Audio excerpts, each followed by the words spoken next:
Prime Minister recently, in an address to the Parliament, presented the government economic, financial, social, and cultural program for the financial year 2021.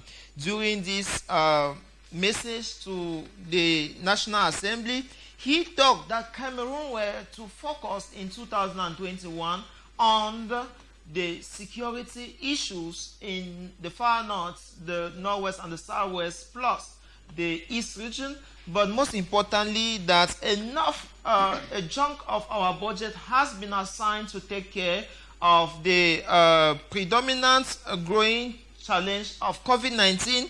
And he went further to say that Cameroon was to witness an economic recovery in 2021. He says, for example, that after growing by 2.9% in 2019, the world economy faced with the COVID-19 has declined to minus 4.4 in 2020, and this fall is unprecedented since 1929 during the Great Depression. He went further to say, however, this recession will be less severe than the one projected in June 2020, that is minus 4.9. He said at the national level, the budget balance deteriorated slightly due to COVID-19. It stood at minus 2.3 against the initial budget of 1.1. So, gentlemen, I want to ask you about our economy. How resilient has our economy been in 2020, and how do you think we are going to rebound in 2021? Mr. Carr. Wow, that's a pretty question. I think that our economy have suffered a lot lately due to the insurgency that the Anglophone region of the country has been facing, and come to think of it, the coronavirus pandemic that came to add on the suffering economy. So I think that this far our economy has been facing a lot of attacks, a lot of bows and arrows. But nonetheless, we all have hope that the incoming year brings a lot of changes. We see where major development are going on for the treatment of coronavirus and so on. And possibly we can come to an end of an Anglophone crisis if we all take our responsibility. So we hope for a better economy, that's for sure. And we pray that this comes true to every Cameroonian. Mr. Gabriel, the government promised 500,000 jobs for young people. You that frequent the university media, do you have the impression that graduates from the university can easily pick jobs out there? That is another serious problem concerning the promising of jobs in this nation. I think that there is a high need. An answer I will give to that problem. It's that we need to increase the volume of entrepreneurship in the nation. Okay. No great nation is great because of the public sector generally. It is always the private sector. The more we have people who are job creators, the better the economy, the better it will be for, in all aspects of the activities of the nation.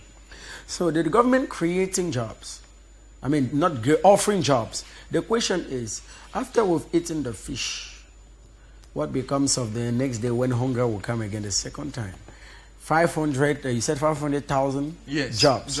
But when you look at the ratio of 500,000 jobs to the ratio of the unemployed, it's just a tiny fraction.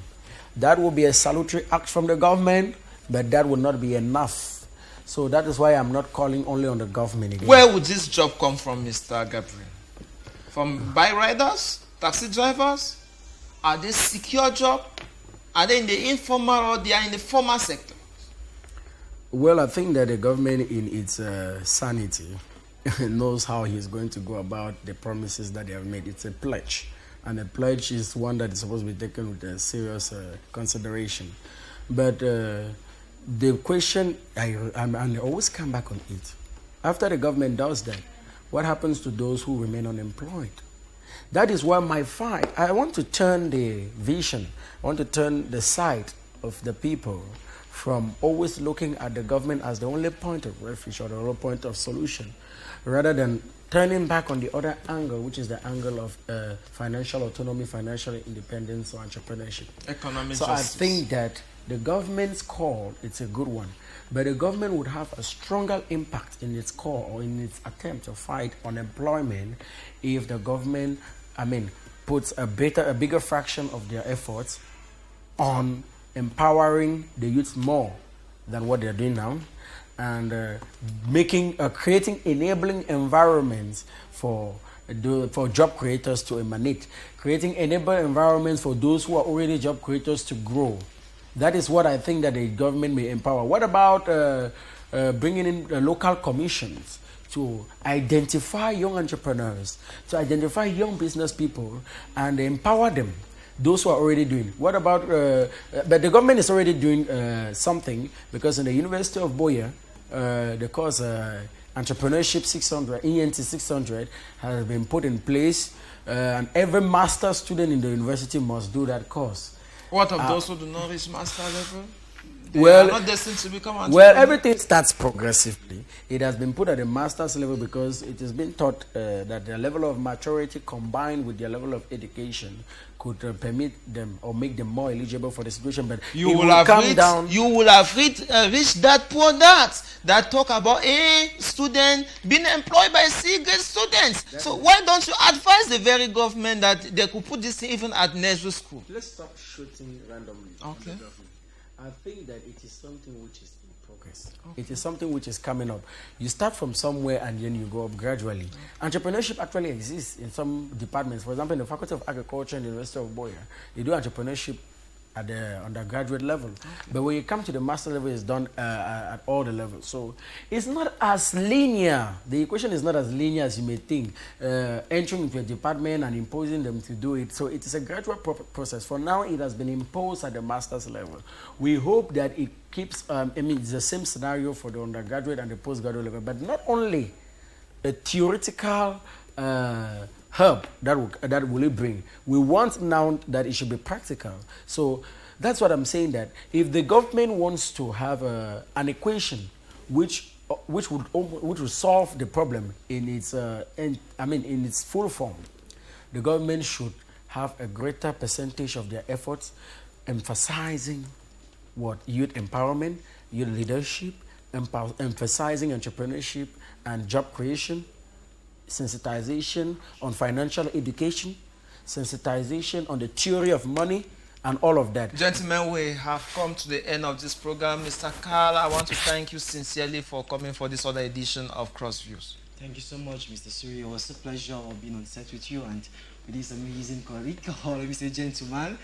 Thank you. I've learned a lot from this session. Thank you very much. And to you, Mr. Gabriel, it was a pleasure to have you. Hope to have you some other time again. Oh, I'm very much delighted to be on this panel. I will always be available to come and share ideas, because all of us are fighting for a better Cameroon of tomorrow. Ladies and gentlemen, this is the end of today's edition of Crossviews on CMTV. The program was brought to you by Nabila. Behind the camera was Mr. Fozo Oliver. The program was supervised by the station boss, Mr. Bobe Chambankwine. I was Eugene Cyril, giving you a rendezvous on Wednesday when it shall be 6:30. But before then, keep watching CMTV program. We are equally live on YouTube on CMTV Buzz. Take care of yourself. Bye-bye.